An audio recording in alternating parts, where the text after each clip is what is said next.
अब अभी तक जो बातें हुई हैं वो दास ने आपको वर्बली बोली है, लेकिन दास की बोली हुई बातों का आप पे असर नहीं होगा, उतना नहीं होगा जितना होना चाहिए। तो इन बातों का असर हम पे हो कि वास्तव में ऐसा ही है और ऐसा करेंगे तो ही हमारे साथ ऐसा होगा।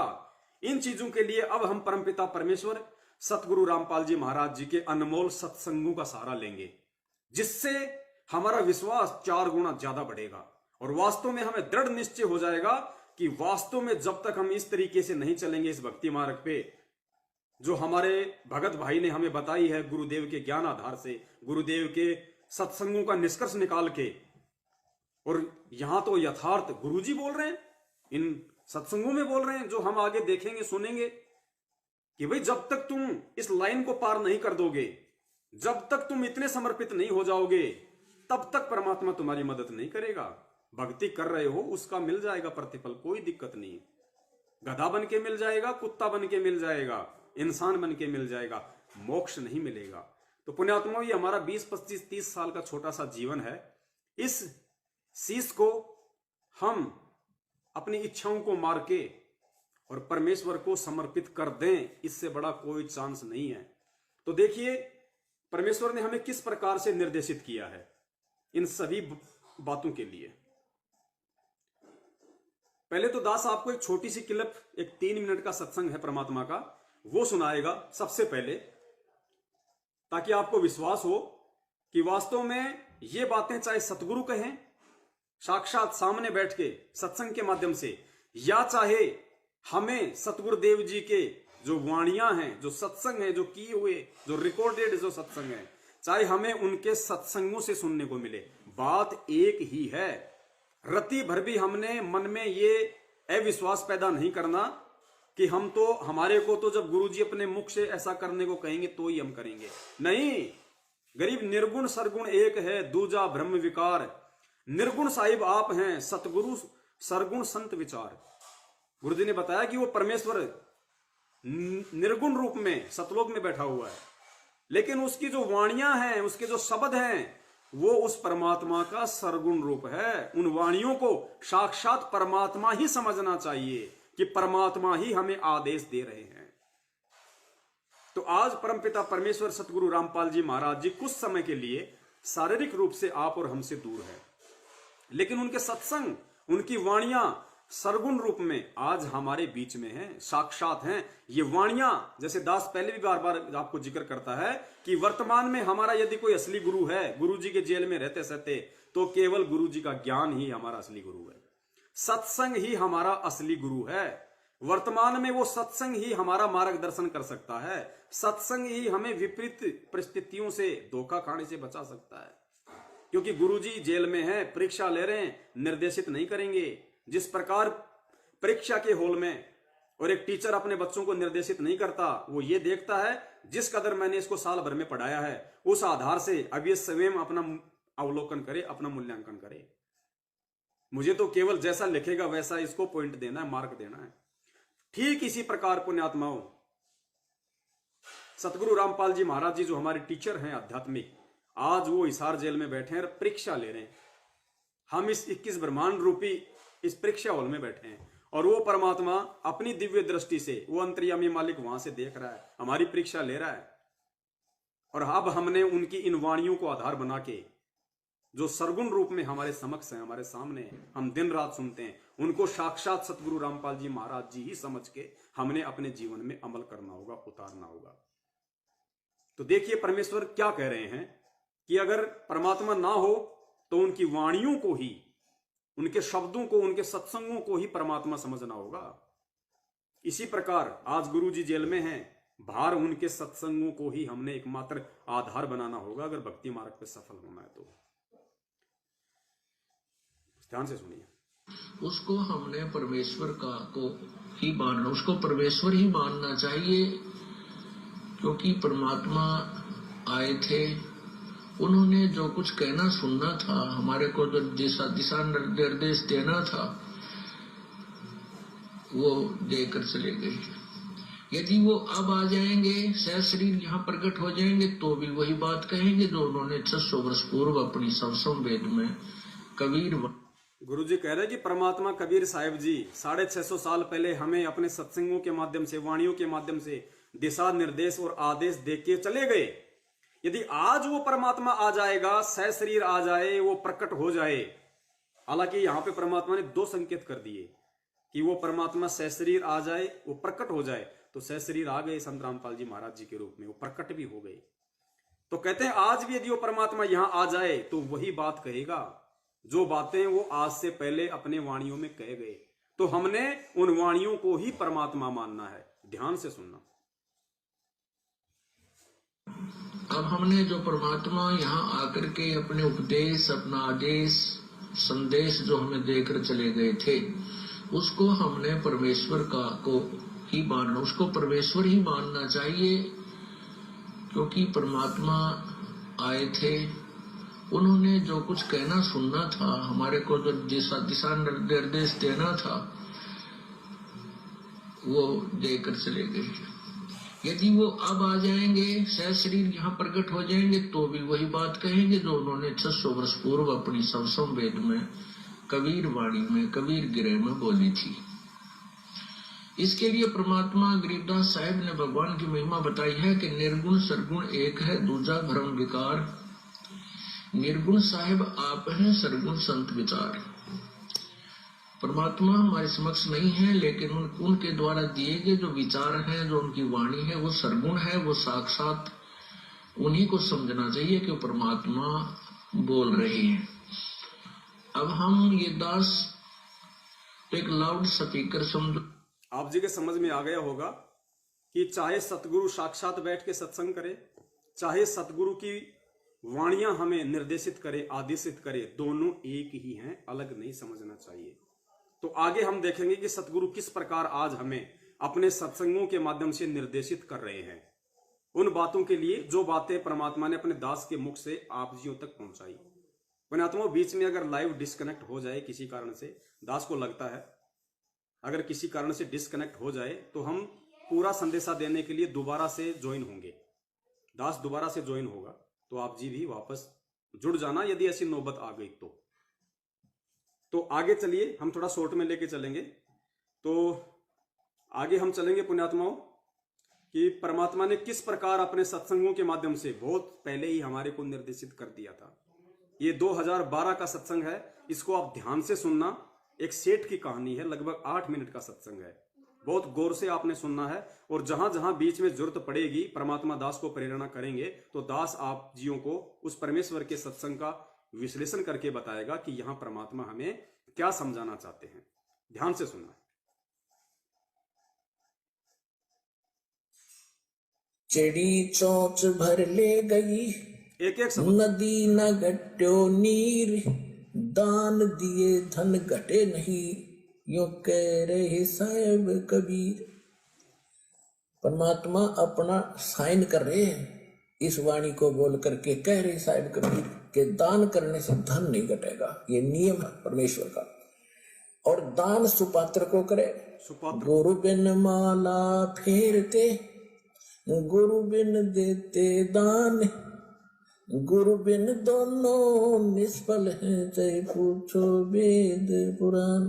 गुरु बिना देते को हर देत है, जहां तहां से आण। देते को हर देत है, जहां तहां से आण। आज आपके घर में जो अनावश्यक संपत्ति है या जो 10वां अंश है, यदि आज आप उस परमेश्वर की किसी आत्मा की मुसीबत में सहायता करोगे तो परमेश्वर कहते हैं देते को हरि देत है, जहां तहां से आण। चाहे कुछ भी करना पड़े परमात्मा को, उस आत्मा को आने वाले समय में यदि ऐसा कोई समय आया तो परमेश्वर उस आत्मा की जरूर रक्षा करेगा, जरूर उसको देगा जो उसने उसकी किसी आत्मा की मदद की है। लेकिन सुपात्र को, गुरुजी कहते हैं कुपात्र को नहीं, जैसे लोग मैनेजमेंट को दे रहे हैं और दुख उठा रहे हैं। अण देवा मांगत फिरो, फिर साहिब सुने ना कान। अब परमात्मा ने भूमिका करके दिखाई हमारे को, खुद परमात्मा ने रोल किया। बंदी छोड़ सतगुरु रामपाल जी महाराज जी की जय हो। सत्साई पुण्यात्माओं, दास ने जैसा पहले कहा था कि नेट हो सकता है डिस्कनेक्ट हो जाए, तो नेट डिस्कनेक्ट हो गया, क्योंकि कोई भी सही संदेशा जब संगत में जाना होता है तो काल भगवान भी अपनी कोशिश पूरी करता है और कहीं न कहीं परमात्मा भी फिर उस पर दया कर देते हैं। तो अचानक से नेट खत्म हो गया। वैसे तो दास ने 3 GB डाटा डाल लिया था, अचानक से नेट खत्म हो गया, कोई बात नहीं, परमेश्वर ने फिर से रिचार्ज करवाया है। अब दास निवेदन करेगा जितने भी भगत भाई बहन इस दूसरे पार्ट में जुड़ रहे हैं वो एक बार जुड़ते ही वीडियो को थोड़ा शेयर कर दें, ताकि हमारे जो अन्य भगत भाई बहन हैं जो डिस्कनेक्ट हो चुके हैं उनको जानकारी हो जाए और वापस वो भी लाइव जुड़ने की कोशिश करें। तो चलिए सतगुरुदेव जी के आशीर्वाद से हम इसका दूसरा पार्ट शुरू करते हैं, जो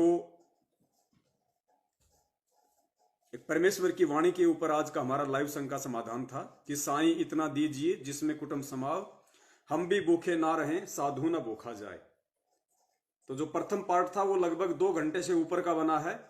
अगर आप जी ने अभी तक नहीं देखा है तो फेसबुक पे जो हमारा पेज है संघ का समाधान विद पवन दास, उस पे आप जी उसका फर्स्ट पार्ट जरूर देखें, उसके बाद ही आपको ये आगे का दूसरा पार्ट समझ में आएगा। तो दूसरे पार्ट में हम परमेश्वर के सत्संग के ऊपर बात कर रहे थे कि परमात्मा ने साईं इतना दीजिए जिसमें कुटुंब समाव, हम भी भूखे ना रहें साधु ना भूखा जाए, इस वाणी को चरितार्थ करने के लिए, अपने भगत को इस वाणी के ऊपर चलाने के लिए, अपनी आत्मा में सतगुरु के प्रति भक्ति के प्रति दृढ़ विश्वास पैदा करने के लिए परमेश्वर ने इस सत्संग के माध्यम से हमें किस प्रकार से समझाया है कि उस महाविनाश के दौर में, उस युग परिवर्तन के दौर में, उस महामारी और भूखमरी के दौर में यदि तुम मेरे सत्संगों को आधार बना के चलोगे, मेरी वाणियों पे अमल करोगे, तो परमात्मा तुम्हें कभी भी भूखमरी से या महामारी से नहीं मरने देगा और हर संभव वो परमात्मा तुम्हारी मदद के लिए तैयार रहेगा। तो पुण्यात्माओं, इस सत्संग के माध्यम से परमेश्वर ने हमें कितनी गहराई से समझाया है कि आपने किस कदर अपने सतगुरु के ऊपर विश्वास करना होगा, और जब तक आप विश्वास करने लायक नहीं बनते हैं या नहीं कर पाते हैं, तब तक आप चाहे लाख जन्म भक्ति करते रहिए, सतलोक के दर्शन नहीं कर सकते। तो विपरीत परिस्थितियों में परमात्मा ने किस कदर अपने ऊपर विश्वास करना हमें सिखाया है इस सत्संग के माध्यम से। इस 8 मिनट के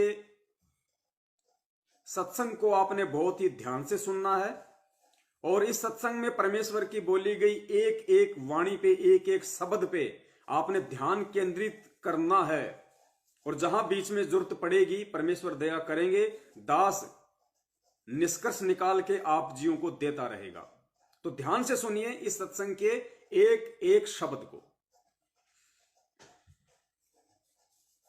चिड़ी चोंच भर ले गई नदी न घट्यो नीर, दान दिए धन घटे नहीं, यूं कह रहे साहेब कबीर। परमात्मा अपना साइन कर रहे हैं इस वाणी को बोल करके, कह रहे परमात्मा अपना सायन कर रहे हैं इस वाणी को बोल के, अर्थात ये जो वाणी है आपने इस वाणी को परमात्मा ही समझना है कि ये अटल है, ये संविधान है, ये विधान है परमात्मा का, उनकी वाणियों के रूप में वो टल नहीं सकता। ये वाणियां फैल नहीं हो सकती। अगर जरूरत है तो भगत ने इन वाणियों के ऊपर अमल करने की जरूरत है, इन वाणियों पे अपने जीवन को ढालने की जरूरत है कि दान करने से धन नहीं घटेगा, ये नियम है परमेश्वर का। और दान सुपात्र को करे, सुपात्र गुरु बिन माला फेरते, गुरु बिन देते दान, गुरु बिन दोनों निष्फल हैं, चाहे पूछो वेद पुराण। देते को हर देत है जहां तहां से आण, अण देवा मांगत फिरो फिर साहिब सुने ना कान। अब परमात्मा ने भूमिका करके दिखाई हमारे को कि साईं इतना दीजियो जिसमें कुटुंब समावे। एक दान, आज हमें इस बिचली पीढ़ी में उस परमपिता परमेश्वर कबीर साहिब जी ने अपनी वाणियों के ऊपर चलाने के लिए, अमल करवाने के लिए 650 साल पहले जब वो कबीर रूप में आए थे, सारी सृष्टि के सारे ब्रह्मांडों के संचालक, राजाओं के राजा, शहंशाहों के शहंशाह, जो पल भर में कुछ भी करने में समर्थ है, जिसने 21 ब्रह्मांड इस काल को भीख में दे रखे हैं, 7 संख ब्रह्मांड जिसने अक्षर पुरुष को भीख में दे रखे हैं, वो परमात्मा कबीर साहब 650 साल पहले क्या नहीं कर सकता था यहाँ 120 साल के अपने लीला में जीवन में। लेकिन उन्होंने क्या किया वो गुरुदेव बता रहे हैं कि परमात्मा तुम्हें अपने नक्शे कदम पे चलता हुआ देखना चाहता है। जब तक तुम परमात्मा की भक्ति में और परमात्मा के पद चिन्हों पे नहीं चलोगे, उस परमेश्वर की भक्ति कर रहे हो और परमेश्वर के ज्ञान को आधार बना के नहीं चलोगे, जिंदगी में सतलोक नहीं जा सकते। तो परमेश्वर ने खुद 650 साल पहले आके रामानंद जी को अपना मुंह बोला गुरु बना के, एक भगत बन के और भगत की भूमिका करके दिखाई कि भले तुम कितने ही सक्षम हो, भले तुम कितने ही प्रॉपर्टी वाले हो, भले तुम कितने ही बड़े हो, चाहे तुम राजा हो चाहे तुम सेठ हो, लेकिन अगर तुम्हें ये कबीर परमेश्वर की भक्ति करनी है मोक्ष वाली, तो तुमने इस तरह से अपना जीवन यापन करना पड़ेगा। मेरी इस वाणी पे कि साईं इतना दीजिए जिसमें कुटुंब समाओ, हम भी भूखे ना रहे साधु ना भूखा जाए। चाहे तेरे पास में पैसा कमाने के लाख ऑप्शन हो, लेकिन तुझे परमेश्वर की इस वाणी को आधार बना के इस आध्यात्मिक जीवन में चलना होगा, तभी तू सफल होगा। तो देखिए गुरुदेव अपने ही दूसरे रूप कबीर रूप में जब वो 650 साल पहले आए और हर तरीके से समर्थ होते हुए, क्योंकि उनके अलावा तो दूसरा कोई समर्थ है नहीं सृष्टि में, समर्थ होते हुए भी वो परमेश्वर किस प्रकार 120 साल तक एक लीला में जीवन जी के आप और हमें दिखाता है। हम पिछली पीढ़ी वालों के लिए एक सत्संग बना के चले गए परमात्मा 650 साल पहले कि किस तरह से तुम मेरी भक्ति पर लगोगे तब तुम्हारा उद्धार होगा। कितनी गरीबी में कैसा काम करके, और उस गरीबी में जितना पैसा उस परमात्मा के पास में आता था अपनी मेहनत मजदूरी का, उसमें से वो परमात्मा केवल उतना ही रखता था जितना कि परिवार का पेट भर जाए। और उसके बाद यदि 2 रुपए भी बच गए तो गुरुदेव कह रहे हैं कि परमात्मा उसका भंडारा कर दिया करते थे, उसको दान धर्म में लगा दिया करते थे। तो पुण्यात्माओं, आज हम बैंक में लाखों करोड़ों जमा करके जिंदगी में सतलोक नहीं जा सकते। जिंदगी में तो जो पहले पार्ट में जो परमात्मा ने आप जी को संदेशा दिलवाया, उस आधार से हमने हर संभव परमेश्वर के बच्चों की हर मुसीबत में मदद करनी है, परमेश्वर का आदेश समझ के। सुनिए ध्यान से किस प्रकार परमात्मा ने भगत की भूमिका में अपने आप को चरितार्थ करके दिखाया है आज आप और हमारे लिए। एक जुलाहा सुबह से लेकर शाम तक एक बारीक बारीक तार इकट्ठे करके धागे और कपड़ा बुनता है। एक दिन में मुश्किल से भी 5 फुट 10 फुट बना पाता है, 5 फुट 4 फुट, और बहुत लंबा सैकड़ों फुट का तार वो थान बनाना पड़ता है। ताना बनाते थे, वो हफ्ते में पूरा होता। उसकी जो मेन ताना मालिक को मिलता, उसमें से अपने परिवार के लिए जो आवश्यक सामग्री थी, खाद्य पदार्थ लाते और शेष बच जाते उसको सत्संग और भंडारण में लगाया करते थे। इस प्रकार परमात्मा हमें उदाहरण देते हैं कि इस लोक में आप भगवान की भक्ति अवश्य करो, पूर्ण संत से प्राप्त करके फिर परमात्मा एक्शन में आएगा। और वैसे हमें फिर परमात्मा एक्शन में आएगा। एक्शन में यानी अपनी भूमिका में आएगा, अपने रोल में आएगा। कब?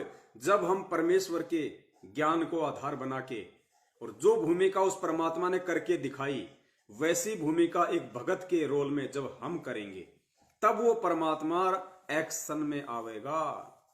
तब वो उस मुसीबत के समय हमारी मदद करने के लिए एक्शन में आवेगा। मूल्य अपनाओगे तब सफल नहीं हो पाओगे, क्योंकि फिर आपके साथ काल रहेगा ये मन, और केवल वर्क डन मिलेगा आपको।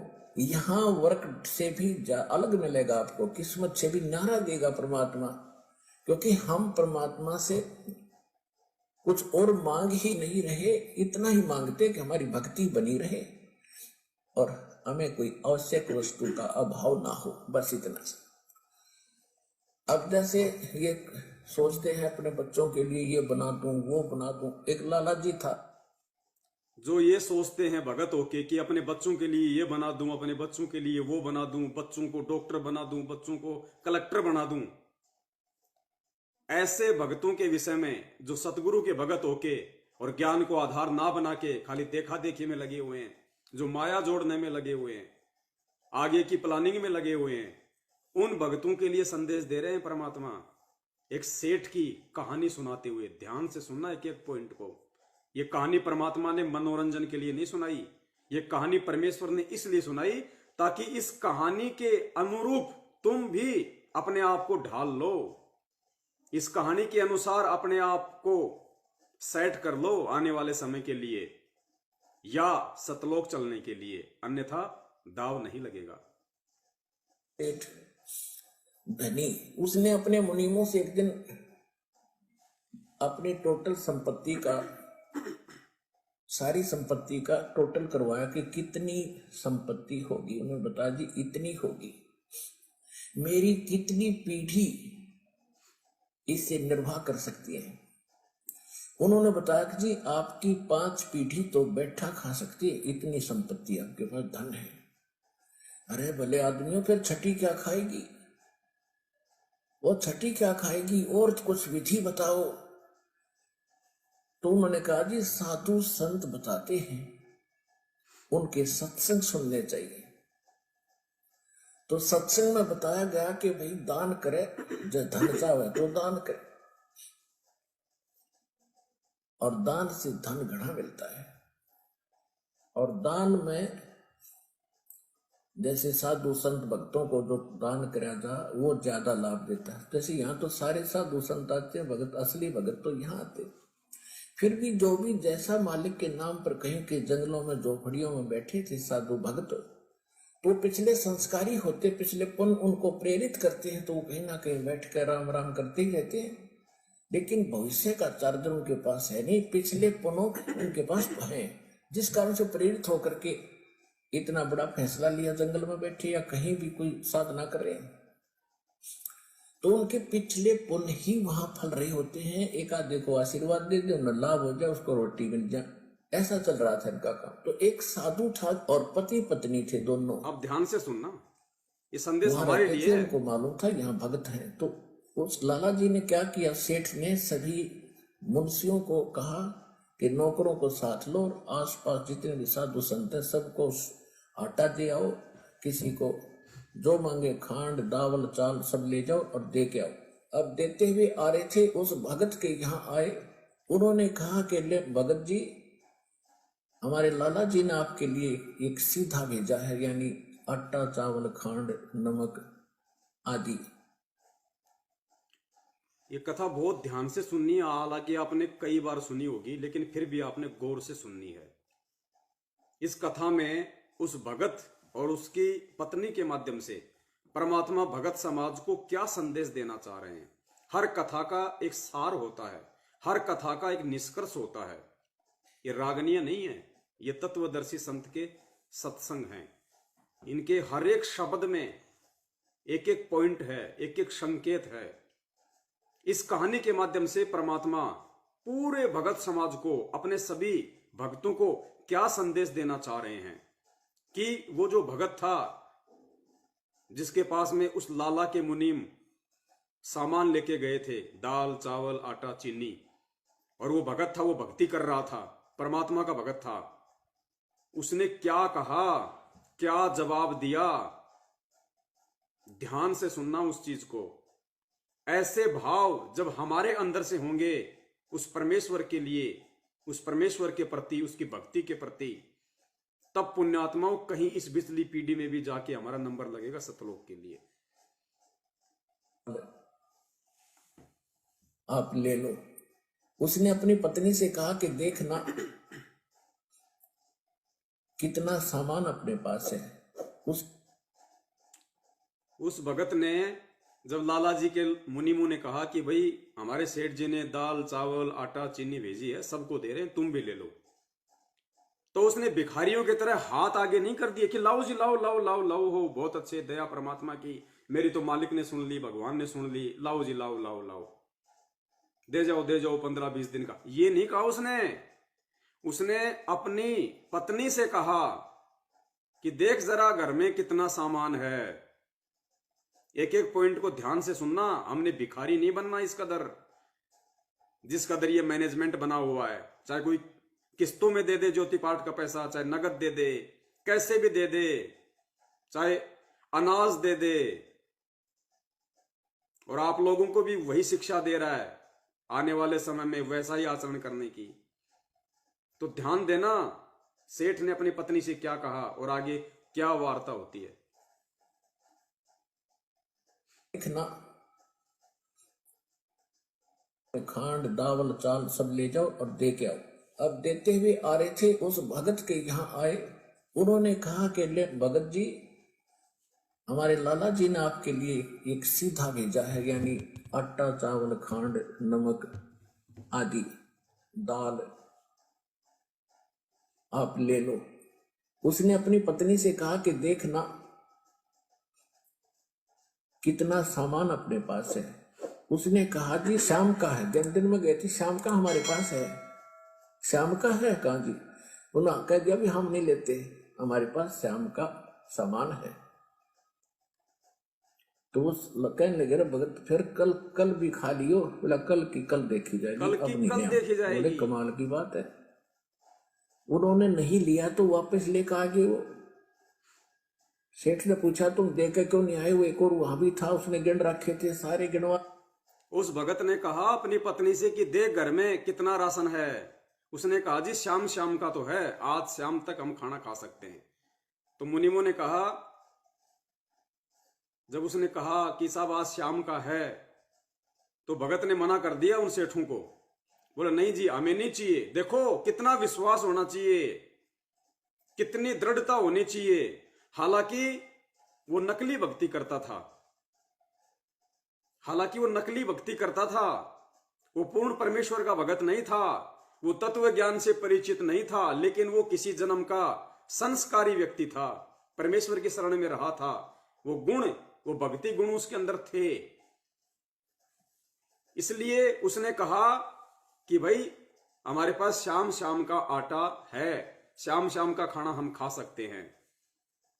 और यहां एक चीज हमने और पुण्यात्माओं गहनता से सोचनी है, वो तो परमात्मा का भगत नहीं था, भक्ति विधान से परिचित नहीं था, इसलिए उसने कह दिया कि भाई हम नहीं लेते, हमारे पास शाम का है। आज यदि आप होते उसकी जगह, तो चाहे शाम का आटा ना होता तो भी आपने उससे किसी प्रकार की मदद, वो फ्री वाली नहीं लेनी थी। हमने उससे वो फ्री वाली मदद भी नहीं लेनी थी जो आज गवर्नमेंट हमारे को मदद करती है ना। लॉकडाउन में गवर्नमेंट आटा बांटती है, राशन बांटती है, भगत को स्वीकार्य नहीं होना चाहिए बिल्कुल भी, चाहे भूखे क्यों ना मरना पड़ जाए। सरकार की दी हुई भीख, किसी मंत्री की दी हुई भीख, किसी समाज सेवी संस्था के द्वारा बांटा गया राशन संत रामपाल जी महाराज जी के भगत को अंतिम श्वास तक स्वीकार्य नहीं होना चाहिए, चाहे भूख से प्राण ही क्यों ना निकल जाएं। लेकिन उसको परमात्मा का ज्ञान नहीं था, उसके बावजूद उसने ये कहा कि भाई शाम शाम का तो है। अगर शाम का नहीं होता, हो सकता है वो व्यक्ति उनसे आटा दाल चावल ले लेता, लेकिन हमने तो उससे भी ज्यादा सतर्क होकर चलना है इस काल लोक में। सुनिए आगे। कल देखी जाएगी, अब नहीं ले हम। बोले कमाल की बात है। उन्होंने नहीं लिया तो वापस लेकर आ गए। वो सेठ ने पूछा तुम देकर क्यों नहीं आए? वो एक और वहां भी था, उसने गिन रखे थे, सारे गिनवा रखे थे। उन्होंने कहा जी उन्होंने ये नहीं लिया। क्यों नहीं लिया? उसने ये कहा कि शाम का तो है, सुबह का भगवान और देगा, आप देगा, हम टेंशन नहीं लिया करते। अब उस लाला जी का सिकरो घूमा फिर दिमाग का। अरे तेरा गजब हुई हो, मैं तो छठी पीढ़ी का ठेका ले रहा हूँ, सुबह की भी परमात्मा पे छोड़ दी। उस भगत की ऐसी बातें सुन के लाला जी के भी स्क्रू ढीले हो गए। उसने सोचा कि मैं तो छठी पीढ़ी का ठेका ले रहा हूं, और उसको श्याम की भी चिंता नहीं, वो भी उसने भगवान पे छोड़ दिया। अर्थात पुण्यात्माओं, विपरीत परिस्थितियों में परमात्मा के भगत का कैसा आचार विचार व्यवहार, संतोष, धैर्य और विश्वास होना चाहिए, ताकि दुनिया भी उस भगत को देख के, उस भगत के क्रियाक्रम को देख के, उस भगत के धैर्य को देख के, विश्वास को देख के आपके गुरु की महिमा का गुणगान करे कि भाई धन्य है इस भगत का गुरु, धन्य है इस भगत का बाप सतगुरु, जिसने ऐसा ज्ञान दिया इस भगत को, इसके अंदर ऐसा विश्वास पैदा किया उसने। सुनिए ध्यान से। वहां से चलकर वहां आया, उसने पूछा कि भाई आप ऐसा निर्णय क्यों ले रहे हो, भूखे मरोगे। भूखे, वो कहने लगे भूखे मरा करें, वो तो भगवान पर विश्वास नहीं करते, और हमें भगवान आगे से आगे देखता उसने, क्योंकि ज्ञान सुन रखा था। लाला जी को बैठा लिया, कहते मां के पेट में जब आप थे किसने चिंता थी तेरी। यह तो बात सही है। जब आप मां के गर्भ से बाहर आए, आपका दांत नहीं थे, आप रोटी चावल आटा नहीं खा सकते थे, और उससे पहले आपकी मां के सतन में दूध भी नहीं था, कब नहीं था। बाहर आते ही बालक कितना चिंतित है, आपको अमृत दूध पिलाया, और अब तू ठेकेदार हो रहा छठी पीढ़ी का, तेरी बुद्धि भ्रष्ट होगी लाला जी। और गधे की योनि में जागा तू। तेने बोला जी के करूं, मैं तो मेरे क्या के करूं, कोड इकट्ठा कर लिया तेने, पाप का भागी तू होगा, खाएंगी तेरी पीढ़ी, दान कर वो दे, अपनी किस्मत साथ लेकर आएंगी, तेरे भरोसे नहीं है। बांट दे। अब क्या करूं, मैं तो मेरे क्या के बोला, इसने बांट दे, धर्म कर दे, तेरी जान बचेगी। जो संदेशा आपको परमात्मा ने उस पहले पार्ट में दिलवाया कि अगर परमेश्वर की उस वाणी से ज्यादा आपके पास में धन है वर्तमान में, और यदि आप संत रामपाल जी महाराज के भगत हैं कि साईं इतना दीजिए जिसमें कुटुंब समाव, हम भी भूखे ना रहें अतिथि न भूख हो जाए, इससे ज्यादा यदि आपके घर में माया है, संग्रह है, उसको बांट देना। अगर नहीं बांट पा रहे हो तो उसमें आस्था मत रखना, उसके ऊपर गुमान मत करना, उसके ऊपर विश्वास मत करना कि मुझे वो पैसा आने वाले समय में विपत्तियों से बचा देगा, महामारियों से बचा देगा, संकटों से बचा देगा।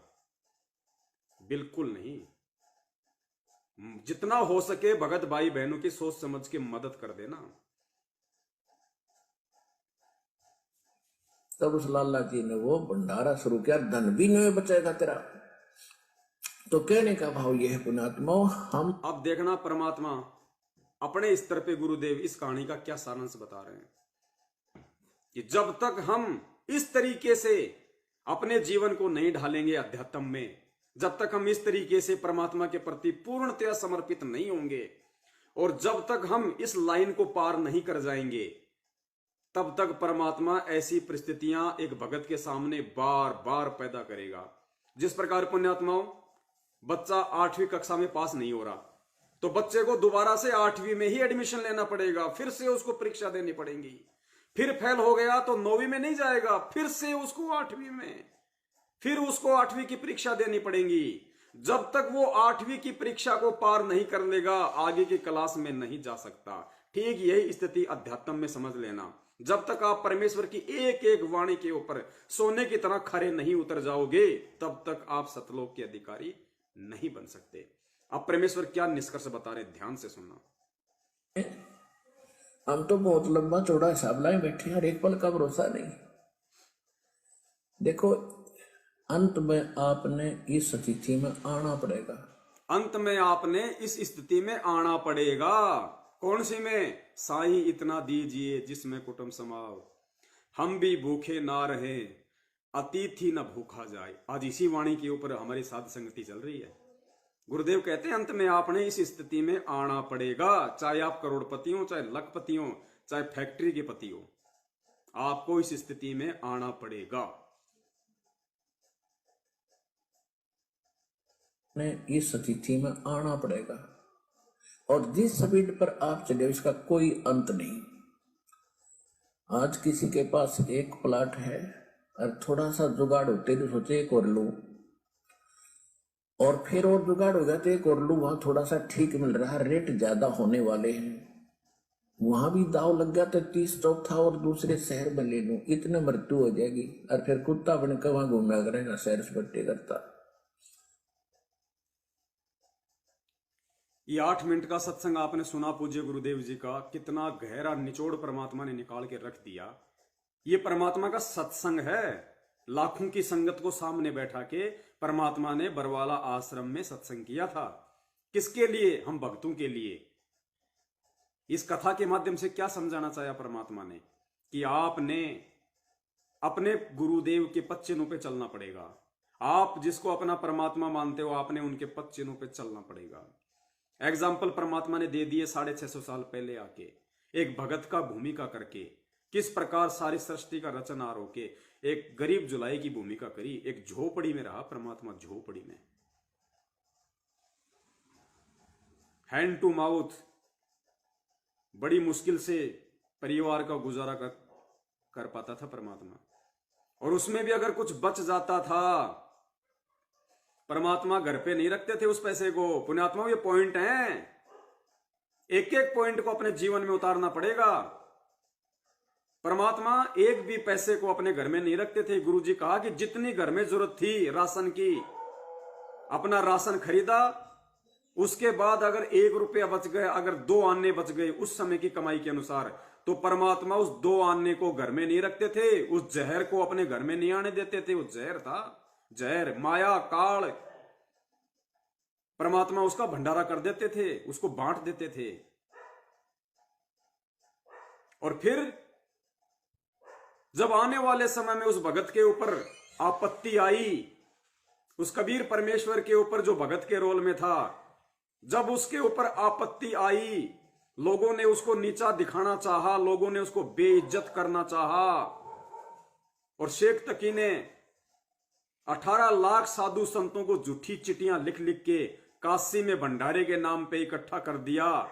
उस परमात्मा के भरोसे, उस परमात्मा के नाम की चिट्ठी डाल के, उस भगत के नाम की चिट्ठी डाल के, जिसका नाम कबीर था, जिसके घर में खाने को टाइम पे दाने नहीं हुआ करते थे, उसके नाम से 18 लाख लोगों को काशी में इकट्ठा कर दिया, उसको बेइज्जत करने के लिए। लेकिन भगत के रोल में उस कबीर परमेश्वर ने कहा कि मैं सच्चे खुदा की इबादत करता हूं, मेरा परमात्मा सच्चा है, मैं उसका नेक भगत हूं, सच्चा भगत हूं, और मैं उसकी प्रत्येक वाणी पे चलता हूं, उसकी प्रत्येक आज्ञा का पालन करता हूं, भगत के रोल में। और फिर परमात्मा ने एग्जाम्पल देके दिखाया कि बच्चों देखो, उस समय फिर 18 लाख लोगों को उस कबीर परमेश्वर ने कुछ भी कारण बनाया, और 3 दिन और 3 रात तक मनमोहक भोजन खिलाया, साथ में सोने की मोहर और दोहर भी दी, कम्बल और सोने की मोहर। ये एग्जाम्पल, ये सत्संग बनाया परमात्मा ने 650 साल पहले आके, कि जिस प्रकार एक भगत का जीवन मैंने जी के दिखाया है। अगर कबीर की भक्ति करनी है तो, अगर सतलोक वाली भक्ति करनी है तो, चाहे तू लाख कमा रहा है, और अगर तू भगत है तो घर में माया को उतना ही प्रवेश होने दे जितनी जरूरी है। अनावश्यक प्रवेश करेगा वो जहर है, जहर। तू भी मरेगा, बच्चों को भी मारेगा। बाकी अगर सतगुरु है तो सतगुरु को दान कर दे, सतगुरु को चाहे ज्योति करवा, चाहे पाठ करवा, सतगुरु के हाथों में दे या सतगुरु के आदेश से दे। खुला पाठ करवा लाख रुपए का, कोई दिक्कत नहीं। लेकिन सुपात्र को, सच्चे सतगुरु को, भंडारे में पैसा लगा, सतगुरु के आदेश से लगा, कोई दिक्कत नहीं। फालतू का पैसा तेरे घर में जमा नहीं होने दे। जितनी आवश्यकता है केवल उतना, चाहे तू 5 लाख रुपए महीने का कमा रहा है, चाहे सिर्फ तेरे घर में उतना ही प्रवेश होना चाहिए, तेरे जेब में उतना ही होना चाहिए। रिक्वायरमेंट ऑफ द फैमिली, इससे ज्यादा नहीं। और ऐसे भगत पे यदि फिर कोई कर्म की मार पड़ेगी तो परमात्मा दोनों हाथों से धन लुटाएगा, दोनों हाथों से धन लुटाएगा। इसलिए परमात्मा ने सत्संग सुनाया। लाला जी ने कहा, सेठ जी ले लो, भूखे मरोगे। तो उस भगत ने कहा कि भूखे वो मरते हैं जिनको भगवान पे विश्वास नहीं होता। ये कितनी बड़ी बात कही परमेश्वर ने सत्संग के माध्यम से आप और हम जैसे मूर्खों की आंखें खोलने के लिए, कि तुम्हें इस स्थिति में आना पड़ेगा। आज देख लीजिए, परम पूज्य सतगुरु रामपाल जी महाराज जी, वही कबीर परमात्मा एक भगत के रोल में 18 साल की नौकरी हो गई थी परमात्मा की, 18 साल की। मात्र 2 साल बची थी पेंशन आने में।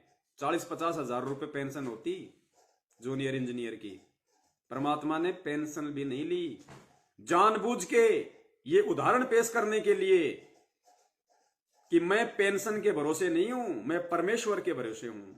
और परमात्मा ने नौकरी से रिजाइन दे दिया भक्ति के लिए, आप और हमारे लिए, इस ज्ञान को फैलाने के लिए। नहीं, जिस परमात्मा ने 18 साल तक नौकरी की, क्या वो 2 साल और नहीं कर सकता था? बताइए, कर सकता था ना। लेकिन वो नौकरी छोड़नी थी परमात्मा ने, आने वाले समय में उन भक्तों के सामने उदाहरण पेश करने के लिए जो माया को भक्ति से ज्यादा महत्व देते हैं, जो सोचते हैं कि मेरी नौकरी आजीवन मेरा साथ दे देगी, पेंशन हो जाएगी मेरी, बढ़िया बैठे बैठे मेरी तनख्वाह आएगी। उन भक्तों के लिए ये पुण्यात्माओं, आने वाले समय में सब पेंशन बंद, सरकारी नौकरियां सब खत्म। आने वाले समय में बहुत जल्दी सरकारी नौकरी सब खत्म, पेंशन सब खत्म, क्योंकि युग परिवर्तन है। ज्यादातर लोगों का सर्वनाश, जमीन खाली पड़ी रहेगी, मकान खाली पड़ी रहेंगे। आराम से रहो, जमीन में पैदा करो, परमात्मा टाइम पे वर्षा करेगा, बढ़िया अन्न होगा। अपनी भैंस लाओ, अपनी गाय लाओ, बढ़िया अपना झोपड़ी डालो, कहीं भी रहो, परमात्मा की भक्ति करो। फालतू की चोचलागिरी बिल्कुल नहीं होगी। लघु उद्योग होंगे, छोटे छोटे कारखाने होंगे जो पहले हुआ करते थे, हाथों से सामान बना करेगा जो पहले बना करता था। लघु उद्योग होंगे, धीरे धीरे धीरे धीरे ये भौतिकता सब समाप्त हो जाएगी, धीरे धीरे बहुत कम रह जाएगी, बहुत कम। ना सरकारी नौकरी रहेगी और ना जिसकी पेंशन आ रही है उसकी पेंशन आएगी। कल को वर्ल्ड वार हो जाए, कौन देगा आपको पेंशन? सरकार वैसे दिवालिया घोषित हो जाएगी, आपको हर महीने 50,000 रुपए कौन डालेगा बड़े भैया? जबकि ये तो युग परिवर्तन का दौर है, परमात्मा का राज आने वाला है। बैठे बैठे तोड़ने के लिए कुर्सी और भरने के लिए जेब नहीं मिलेगी। जितनी मेहनत उतना पैसा, जितनी सेवा उतनी पैसा। बहुत लिमिटेड लोग होंगे जो पैसे के लिए काम करेंगे, बहुत लिमिटेड। उनको उतना ही मिलेगा जितना उनके घर में जरूरत है, क्योंकि वो परमेश्वर के भगत होंगे। वो चाहे लाख रुपए का काम करे, लेकिन उसको उतना ही मिलेगा और वो उतना ही चाहेगा जितना उसके परिवार के लिए उसको जरूरत है। ऐसा नहीं कि आप फर्स्ट ग्रेड के मास्टर बन गए, ले रहे हो 60,000 रुपए। नहीं भैया, उतना ही मिलेगा, क्योंकि आगे परमात्मा का विधान होगा, परमात्मा का संविधान होगा, नए तरीके से पूरा काम होगा। तो भूल जाना उन सब चीजों को, आप सिंपली हर तरीके से तो आदत डाल लो अभी परमात्मा पे विश्वास करने की। आपकी पेंशन आपका परमात्मा है, आपकी नौकरी आपका परमात्मा है। इस नौकरी के भरोसे मत रहो जो आज आप 50,000 की कर रहे हो या 2 लाख की कर रहे हो। ये तो समाप्त होने वाली है आपकी आंखों के सामने। आगे देखिए, परमपिता परमेश्वर ने फिर अपने भगत का और दृढ़ विश्वास करने के लिए किस प्रकार से निर्देशित किया है। एक विश्वासी भगत के लिए, अपनी वाणियों पे चलाने के लिए, कि इसको विश्वास हो, एक सत्संग और किया परमात्मा ने छोटा सा। परमात्मा कहते हैं कि तुम महीने में 3 दिन तो मर के देख लो। जो हम मरेंगे फिर तो वापस आ ही नहीं सकते, वैसे मरते हैं, काल मारेगा जब तो वापस आ ही नहीं सकते, सारा काम रह गया, बिगड़ गया। और हम 3 दिन मर जाएंगे, जीवित मरना है। न्यू सोच ले हम मर गए और आश्रम की तरफ चल पड़ी। चाहे कितना भी काम खराब हो, चाहे कुछ भी होता है, आप समझिए कि मैं मर चुका हूं। और तीसरे दिन फिर जी जाएंगे, अब तो फिर जाकर उन कामों को और जल्दी शीघ्र कर लेंगे, ठीक कर लेंगे। कोई थोड़ा बहुत नुकसान है उसको भी देख लेंगे। और फिर जिसके लिए हम मरते हैं तो वह ध्यान से सुनना, परमेश्वर का छोटा सा सत्संग है लेकिन रहस्य बहुत गहरा है। परमात्मा ने एक छोटा सा एग्जाम्पल दिया कि जब तुम सत्संग की तरफ चलते हो 3 दिन, तो जीवित मर के आओ। जीवित मरने का मतलब अपने दिमाग को बिल्कुल शून्य करके, ना कोई काम धंधे की टेंशन रखो। ऐसा नहीं कि भाई रोजाना दुकान से मैं 5,000 रुपये कमा रहा हूं, 4-5 मेरे पास में कारीगर काम कर रहे हैं, मैं 3 दिन सत्संग चला गया, पता नहीं वो लड़के पीछे से कैसा काम करेंगे, घाटा हो गया, नुकसान होगा, वो खा जाएंगे, बीच में से गफला कर लेंगे। कुछ नहीं, ये सोच के आओ कि मैं मर चुका हूं, ना कारीगर है, ना दुकान है, ना काम धंधा है, कुछ नहीं है, ना नफा है, ना घाटा है, ना नुकसान है, कुछ नहीं है। जीवित मर के 3 दिन कि कुछ नहीं है, मैं मर गया। अगर परमानेंट मर जाएंगे तो कौन संभालेगा दुकान को? तो उन कारीगरों से कौन हिसाब लेगा? कौन दिमाग में 100 प्रकार की टेंशन पालेगा? तो गुरु जी कहते हैं सत्संग में अगर तुम आते हो, सत्संग में आने का मतलब उस परमात्मा की तरफ चलना, परमेश्वर की तरफ चलना, परमेश्वर के ज्ञान पे चलना। जीवित मरो, कोई टेंशन नहीं होनी चाहिए तुम्हें किसी भी प्रकार की। और फिर गुरुदेव ने बताया कि अगर तुम परमात्मा के प्रति इतने समर्पित हो जाओगे, तो फिर परमात्मा ने एक लाला जी की छोटी सी कहानी सुनाई। 2 लाला जी थे, आपस में उनका झगड़ा हो गया। तो एक ने कहा कि मैं तेरे बाट की मारूंगा। बाट होता है जैसे 1 किलो का, 2 किलो का, 3 किलो का, जो लोहे के आते हैं, जो बट्टे। तो ये पहले की बात है, पहले तराजू ऐसे होते थे। आजकल तो जैसे लाइट वाले आ गए, पहले ऐसे होते थे वो तराजू। तो उसमें मतलब बाट हुआ करते थे 100 ग्राम का, 50 ग्राम का, 1 किलो का, 2 किलो का, 5 किलो का। तो 2 लाला जी का आपस में झगड़ा हो गया। दो सेठों का, जिनकी दुकान होती थी राशन की, 2 का झगड़ा हो गया। तो एक ने कहा कि मैं तेरे बाट की मारूंगा, सिर में उठा के, और उस लोहे के बट्टे की तेरे सिर में मारूंगा। तो दूसरे ने कहा कि मैं कौन सा ठाली बैठूंगा। उसने कहा कि मैं कौन सा चुपचाप बैठूंगा, मैं भी उठा के मारूंगा।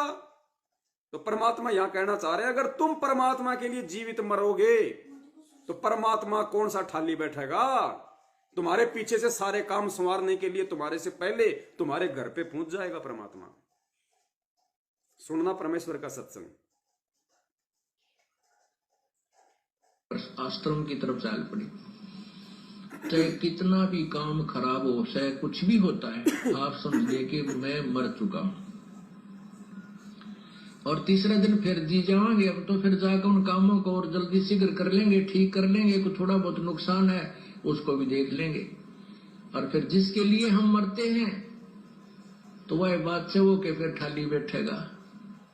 2 लाला जी लड़े थे। एक बोला तेरा बाट मारूंगा, वो बोला मैं के ठाली बैठूंगा। तो भाई ऐसे भगवान के ठाली बैठेगा। अगर तुम उसके नाम से कुछ करके देखोगे, ऐसे ही भगवान क्या ठाली बैठेगा। भगवान कौन सा चुपचाप बैठ जाएगा। अगर उसके नाम से तुम कुछ करके देखोगे, उसके नाम से यदि तुम उसके सत्संगों पे खरा उतरने की कोशिश करोगे, उसके नाम से यदि तुम उनकी वाणियों पे खरा उतरने का कोशिश करोगे, उसके नाम से यदि तुम उनके प्रत्येक आदेश की तन मन धन और विश्वास के साथ पालना करके देखोगे, तो परमात्मा कौन सा चुपचाप बैठेगा। वो बच्चा नहीं है, वो अंतर्यामी है, सब कुछ देख रहा है, सब कुछ जान रहा है। लेकिन वो ये चाहता कि तू कम से कम 1-2 कदम तो आगे बढ़ा। पुण्यात्माओं, हमने अंत में इस स्थिति में आना पड़ेगा। और ये विश्वास चाहे आज कर लो, चाहे अगले जन्म में कर लेना, चाहे फिर किसी युग में कर लेना, अगर मौका लग जाए तो। लाओगे तो वो भी निश्चल नहीं रहेगा, आपको वो करके दिखाएगा जो आप सोच भी नहीं सकते। वो करके दिखाएगा परमात्मा। अब तो हम एक लल्लो पत्तों से लगे हुए तो भी इतने काम करने लग रहे हमारे वो, अगर पूरे समर्पित हो जाए। और यदि हम जिस दिन समर्पण कर देंगे, जीवित मर जाएंगे, पता नहीं क्या कर देंगे। फिर देखना। ये समर्थ के वचन हैं, ये कबीर परमात्मा के वचन हैं जो आप सुन रहे हो उनके मुख कमल से। ये उस भगवान के वचन हैं। जिस दिन हमने इनके वचनों पे अमल कर लिया, जिस दिन हमने विश्वास कर लिया इनके बोले हुए एक एक शब्द पे, पुण्यात्माओं, ये परमात्मा वो कर देगा जो हम सोच भी नहीं सकते। जिसने सेऊ सम्मन के साथ किया, जिसने मीरा के साथ किया, जिसने द्रौपदी के साथ किया, जिसने भगत प्रहलाद के साथ किया, जिसने सदना कसाई के साथ किया, जिसने सिकंदर लोदी के साथ किया, जिसने रामानंद जी के साथ में किया, ये वो वही परमात्मा है, ये कोई दूसरा नहीं है। रूप भिन्न है, वही परमात्मा है। ये कमी आप और हमारी रहेगी, अगर रहेगी तो इसकी तरफ से नहीं रहेगी। इसकी तो वाणी है, जय तू चाले एक कदम मैं चालू कदम 60।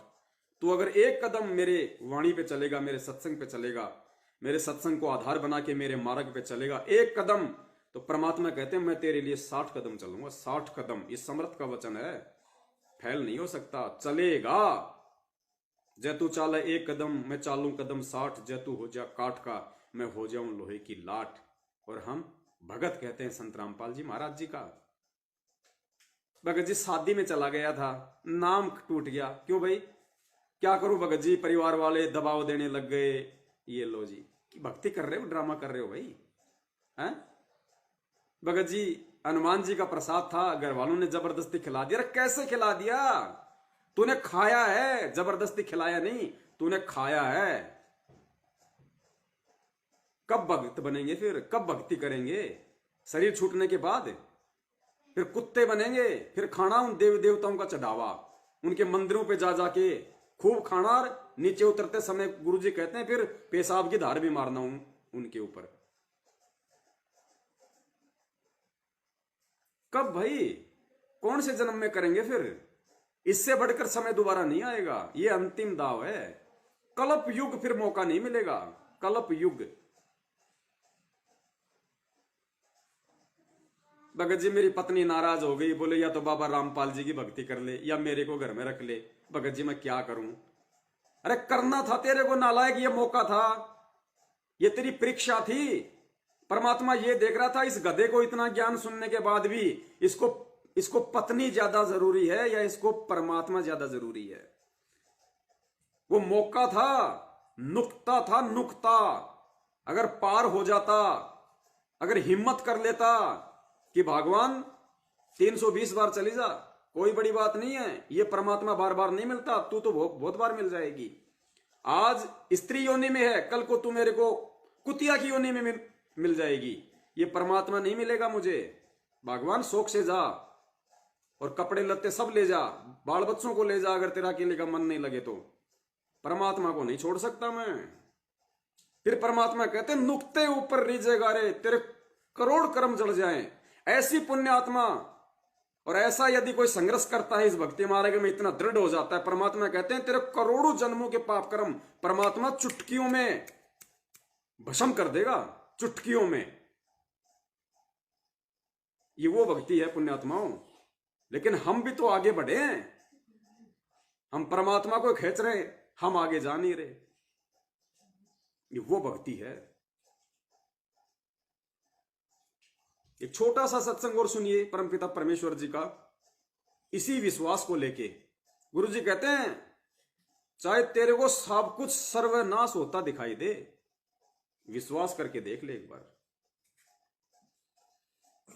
अपने आत्माओं, हमारा इतना दिल कमजोर हो चुका है कि हम वहां तक बुद्धि उठती नहीं ना, दिल डटता कि हम भगवान पे इतना विश्वास कर सके। जैसे कहते हैं कि तुलसी बिरुआ बाग में, तुलसी बिरुआ बाग में सीचत भी मुरझावे, राम भरोसे जो रहे वो पर्वत पर लहरावे। बगीचे के अंदर बूटा लगा दिया, पौधा लगा दिया, सिंचाई करते करते खत्म हो जाता है, मुरझा जाता है। राम भरोसे पर्वत के ऊपर कोई संभालने वाला नहीं, कोई सिंचाई करनिया नहीं। कहते राम भरोसे जो रहे पर्वत पर लहरावे।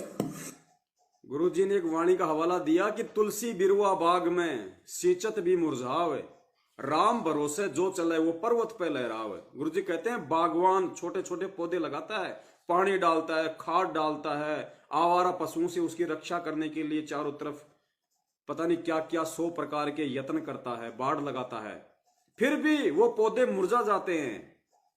और दूसरी तरफ परमात्मा कहते हैं राम भरोसे जो चले वो पर्वत पे लहरावे। जो राम भरोसे रहते हैं, जो परमात्मा के आश्रित होते हैं, कहते हैं पहाड़ के ऊपर भी लहराते हैं, वो लहराते हैं, पेड़ बन जाते हैं अच्छे। अब पहाड़ पे बताओ किसने पानी दिया, किसने खाद दिया, लेकिन वो राम भरोसे थे, इसलिए लहरा रहे हैं। तो ये जो सत्सेवक हैं जो परमेश्वर के, ये राम भरोसे चल रहे हैं, ये सतगुरु भरोसे चल रहे हैं, ये किसी मैनेजमेंट को भरोसे नहीं चलते, ये अपने रिश्तेदारों के भरोसे नहीं चलते, ये यार दोस्तों के भरोसे नहीं चलते, ये काम धंधे के भरोसे नहीं चलते, ये राम के भरोसे चलते हैं, ये सरकार के फ्री राशन के भरोसे नहीं चलते, ये सत्सेवक परमेश्वर के, ये परमेश्वर के भरोसे चलते हैं। राम भरोसे जो चले वो पर्वत पे लहराओ। आगे सुनना फिर परमात्मा का। हमारा इतनी बुद्धि उठती नहीं, लेकिन इसको उठाने का ये प्रोसीजर है। एक दिन ऐसी दृढ़ता होगी आपके अंदर कि सर्वनाश होता दिखा आपने। गुरु जी कहते हैं ये प्रोसीजर है, अपनानी पड़ेगी, और एक दिन आपके अंदर ऑटोमेटिक ऐसी दृढ़ता आ जाएगी, ऐसी दृढ़ता आ जाएगी, चाहे आपको सर्वनाश होता दिखे आप पीछे नहीं हटोगे।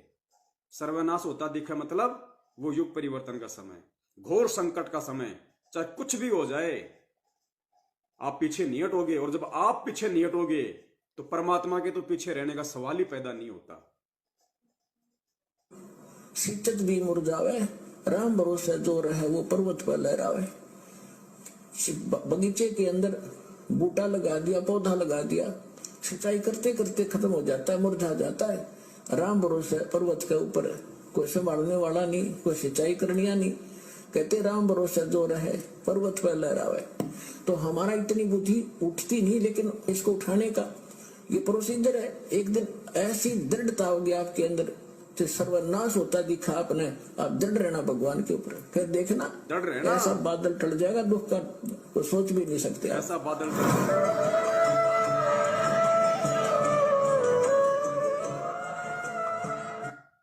गुरु जी कहते हैं आप राम भरोसे रहना, चाहे आपको सर्वनाश होता दिखाई दे अपना, अगर विश्वास रखोगे तो बादल ऐसा टाल देगा परमात्मा, आप सोच भी नहीं सकते। और यहां कोरोना के डर से बीमारी आई नहीं, लोगों ने इंजेक्शन लगवा लिए। ये सतगुरु की भक्ति नहीं है भैया, ये सतगुरु के ज्ञान में नहीं है।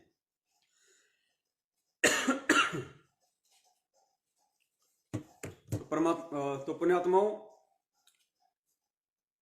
अब क्या है कि दास की ड्यूटी सुबह 7 से शाम के 7 बजे तक है, तो 11 बजने को है।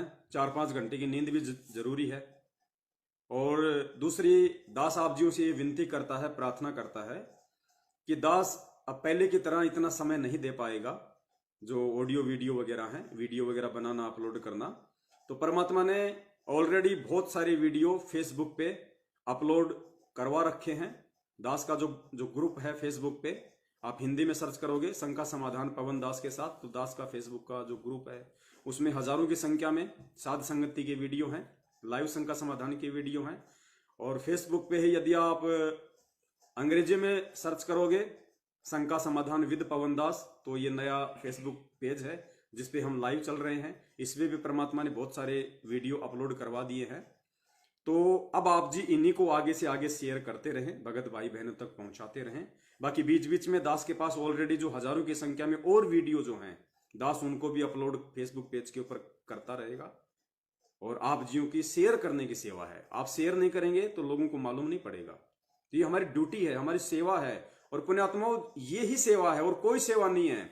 आने वाले समय में आपको तिनका उठाने का मौका भी नहीं मिलेगा। वो आत्माएं आएंगी उस परमात्मा की, वो अच्छी आत्मा, साधु आत्मा, सेवा करने वाली आत्मा आएंगे, आप लोगों को तिनका उठाने का भी मौका नहीं मिलेगा।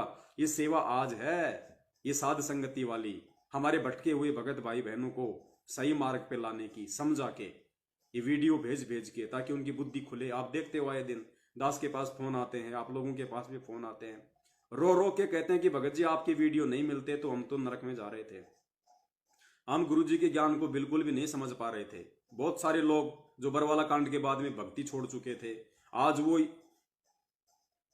सत्सेवकों की वीडियो सुन सुन के, देख देख के वो कह रहे हैं कि भगत जी हमारा तो विश्वास परमात्मा में दोबारा से दृढ़ हो गया, हम तो दोबारा से भक्ति करना चाहते हैं। तो पुण्यात्माओं, कितनी आत्माओं को परमात्मा आप और हमें माध्यम बना के जोड़ रहे हैं, उनको दृढ़ कर रहे हैं पहले से ज्यादा।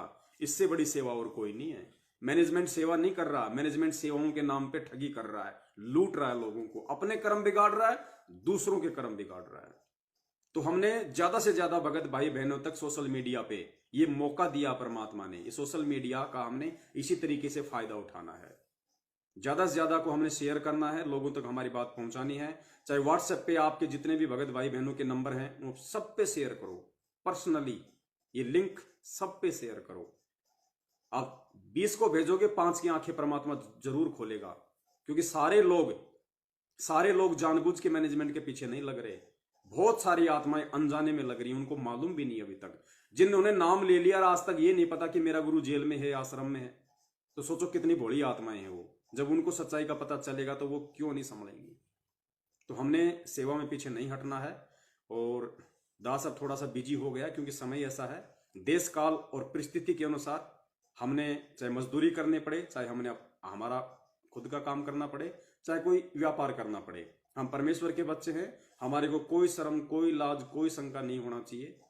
हम पहले मान लो लाख कमा रहे थे महीने का, आज हम 200 रुपए कमा रहे दिन का, तो भी हमने परमेश्वर का प्रसाद समझ के, हालांकि इस 10-12 हजार रुपए में मेरे परिवार का गुजारा नहीं होना, मुझे पता है, क्योंकि 12,000 रुपए में परमेश्वर का 10वां अंश भी निकलेगा।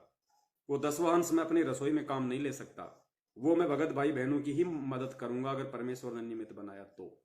अगर किसी ऐसी आत्मा का फोन आया जो वास्तव में जरूरतमंद है, तो 3,000 और प्लस में जो भी दिन का, जो भी परमेश्वर के दया से 40-40 रुपए जो निकलेगा 10वां अंश 12,000 का, वो भगत भाई बहनों की सेवा में जाएगा।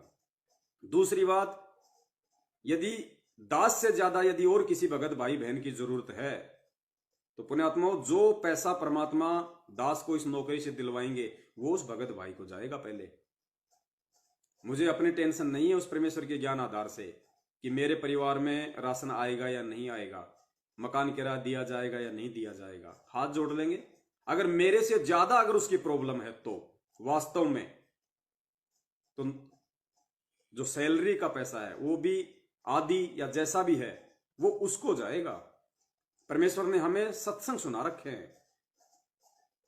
आपने कहानी सुनी होगी भूख बाकड़ा वाले की। भूख बाकड़ा, एक समय गुरुजी कहते हैं अकाल पड़ा बहुत भयंकर, लोग मर रहे थे, अनाज नहीं था खाने के लिए। एक राजा उस समय जो गेहूं होता है उसको पानी में उसको उबाल के, उसको बोलते बाकड़ी, और वो लोगों को बांटता था, खाली एक एक मुट्ठा यूं, बस एक आदमी को एक, और उसका टाइम था, शाम को 4 बजे तक बांटेगा, उसके बाद नहीं। तो एक आदमी इतना भूखा, इतना भयंकर भूखा कि आज अगर उसको वो बाकड़ी नहीं मिले तो वो मर जाएगा। बड़ी मुश्किल से वो वहां तक पहुंचा, बस वो ही था लास्ट, और बाकड़ी भी खत्म थी और आदमी भी वही था लास्ट, उसको दे दिया। उसने शुक्र मनाया परमात्मा का और वो लेके चल दिया। सोचा थोड़ा आगे चल के खाऊंगा, कहीं कोई पानी वाणी का जुगाड़ होगा। वो जा ही रहा था, इतने में उधर से उससे भी ज्यादा भूखा एक और आया। देखो वो परीक्षा थी, वो परमात्मा उसकी परीक्षा ले रहा था।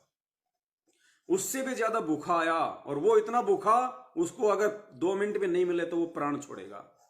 और उसने कहा कि भाई दे दे थोड़ा। तो उसने कहा कि महाराज आधा ले ले, आधा मैं खा लूं, आधा नहीं नहीं भाई पूरा दे, पूरा। इतना भूखा। गुरुजी कहते हैं उस पुण्यात्मा ने जो खुद बिना अनाज के मरने वाला था, इतनी भूख थी, उसने अपनी चिंता ना करके और सामने वाले को पूरा का पूरा दे दिया। कहते हैं परमात्मा अगले जन्म में परमात्मा ने उसको चक्रवर्ती राजा बनाया। कई बार चक्रवर्ती राजा, भूख बाकड़ा दिए विचार भय चकवे कई बार, बिठल होकर रोटी पाई नामदेव की कला बंधाई। कई बार उसको चक्रवर्ती राजा बनाया उस इतने से अनाज के बदले में। तो पुण्यात्माओं ये वो भक्ति है। आज हमने अपनी नहीं, आज हमने परमेश्वर की प्रत्येक आत्मा के विषय में सोचना पड़ेगा। हमने मैनेजमेंट की तरह स्वार्थी नहीं होना, ठग नहीं होना। हमने लोगों को ठगना नहीं है। कबीरा आप ठगाइए और ना ठगिए कोई, आप ठगाए सुख होत है, दूसरों को ठगने से दुख होए। तो ये तो काल एजेंट है, इनकी तो लोक लाज, इनकी मर्यादा, इनकी दया धर्म सब कुछ नष्ट भ्रष्ट है। इनको तो अपनी जेब भरने से मतलब है। आप किसी भी कोऑर्डिनेटर को जाके देख लीजिए, 90% के पास में अथाह संपत्ति है। चाहे कुरुक्षेत्र का, चाहे वो बसंत सैनी हो, चाहे हरियाणा का स्टेट कोऑर्डिनेटर, अमन गोदारा हो, चाहे राजस्थान का प्रकाश हो, चाहे हिमाचल का ये ओम प्रकाश हो, और विष्णु साहू का तो कहना क्या, बैतूल वाले का, वो तो कई करोड़ों का जो आश्रम है वहां पे, उसको अपने बाप दादे की प्रॉपर्टी समझ चुका है। स्विमिंग पूल बना लिए, बढ़िया ऐश कर रहा है। उसको तो जिस दिन परमात्मा को सौंपने का समय आएगा ना, उसके तो अक्के बक्के हो जाएंगे, छोड़ नहीं पाएगा वो प्रॉपर्टी को। पुण्यात्मा, इस कदर काल ने उसको जकड़ लिया है। वो अपनी समझ बैठा है, वो भक्तों का दान है आश्रम, लेकिन वो अपनी समझ बैठा है अज्ञानता में, छोड़ने में उसके पसीने आएंगे। और वैसे भी उसके पास अब स्कॉर्पियो है, बढ़िया बढ़िया गाड़ी है, बढ़िया बढ़िया मकान बना लिए। कहां से? खुद कौन सा काम कर रहा था वो? पहले एक बैंक में नौकरी करता था, वहां उसने 420 करी, बैंक से उसको निकाल दिया। फिर वो जय गुरुदेव पंथ में गया, विष्णु साहू एमपी का स्टेट कोऑर्डिनेटर। जय गुरुदेव पंथ में उसने 3-4 लाख रुपए का उसने घपला किया, वहां से उसको धक्के मार के निकाले। फिर ये संत रामपाल जी महाराज जी के मार्ग में आया, और उसके बाप ने उसको पहले कह दिया था कि विष्णु बेटा, ये सच्चा मार्ग है, यहाँ घपला मत करना। और सबसे बड़ा घपला उसने यहाँ कर दिया। तो पुण्यात्माओं, ये काल का बहुत बड़ा जाल है। वो कैसे फांस लेगा और कब फांस लेगा पता भी नहीं चलेगा, यदि हम सतगुरु से दूर हैं तो, साध संगति से दूर हैं तो कोशिश करो परमपिता परमेश्वर की वाणियों पे चलने की। दास भी पूरी कोशिश करेगा, आप भी पूरी कोशिश कीजिए। हम परमेश्वर के प्रत्येक वचन की तन मन धन से पालना करें, और जैसा हमें परमात्मा बनाना चाहते वैसा हम बनने का प्रयास करें, परमेश्वर को दंडवत करते हुए, उनसे विनती करते हुए। पुण्यात्माओं, तभी ये हमारा जन्म सफल होगा, अगर इसी जन्म में अगर मोक्ष प्राप्त करना है तो। अन्यथा परमात्मा ने हजारों साल के लिए कहा है कि हजारों साल ये मार्ग चलेगा। अगर आपकी नई इच्छा है, आप नहीं इन चीजों को कर पाते हैं, तो अगले जन्म में देखेगा परमात्मा, फिर अगले जन्म में देखेगा। भाई नहीं, भगत वही होगा, ज्ञानी वही होगा, विद्वान वही होगा, अच्छी और संस्कारी आत्मा वही होगी जो इसी जन्म में अपना सब कुछ दांव पे लगा देगी, सतगुरु के विश्वास के ऊपर, सिर्फ सतलोक के लिए, अपने आत्म कल्याण के लिए, और कोई स्वार्थ नहीं, कोई लोभ लालच नहीं। फिर देखना, जतु चाले एक कदम में चालू कदम 60, जतु हो जा काट का, परमात्मा सतलोक में बैठा देगा फिर।